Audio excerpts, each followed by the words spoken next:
যদি এমন হয় আমাকে 10 বার হত্যা করা হয়, এরপর আবার 10 বার জীবিত করা হয়, তারপরে ইনশাআল্লাহ প্রতিবার মৃত্যুর আগ দিয়ে হলেও বলে যাব গণতন্ত্র হারাম ছিল, হারাম আছে, কিয়ামত পর্যন্ত হারাম থাকবে।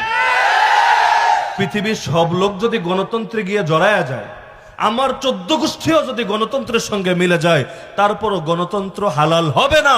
যেটা আল্লাহর কোরআন দ্বারা হারাম, যেটা নবীর হাদিস দ্বারা হারাম, সেটা চিরকাল হারামই থাকবে। কেউ গ্রহণ করুক আর না করুক, তারপরও সেটা হারাম হারামই থাকবে। তা এখন এটার ব্যাপারে ভুল স্বীকার করার অর্থ হলো আমি এখন গণতন্ত্রকে হালাল বলবো। যেদিন আমি গণতন্ত্রকে হালাল বলবো সেদিন তো আমার নিজের ইমানই থাকবে না।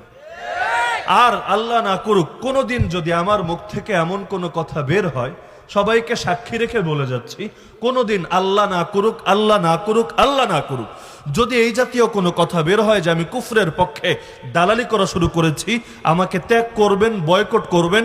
ইমাম ইবনে তাইমিয়া রাহিমাহুল্লাহ যেমন বলেছিলেন, তোমরা যদি দেখতে পাও আমি কোরআন মাথার উপর নিয়ে মঙ্গোলীয় তাতারি বাহিনীর সঙ্গে মিলে গিয়েছি, আর ওদের সঙ্গে ওদেরকে সাহায্য করে আমি মুসলমানদের বিরুদ্ধে যুদ্ধ চালাচ্ছি, তাহলে তোমরা আমার ইসলামের দুশমন মনে করবা, আমাকে তোমাদের তীরের লক্ষ্যবস্তু বানাবা।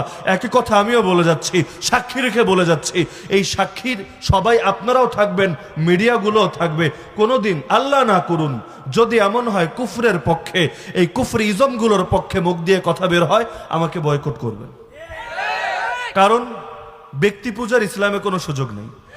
যতদিন হকের উপর কেউ থাকবে, তার প্রতি মহব্বত থাকবে হকরে মহব্বত করার কারণে। আর কেউ যদি হক থেকে সরে যায়, তার প্রতি কোনো মহব্বত থাকবে না।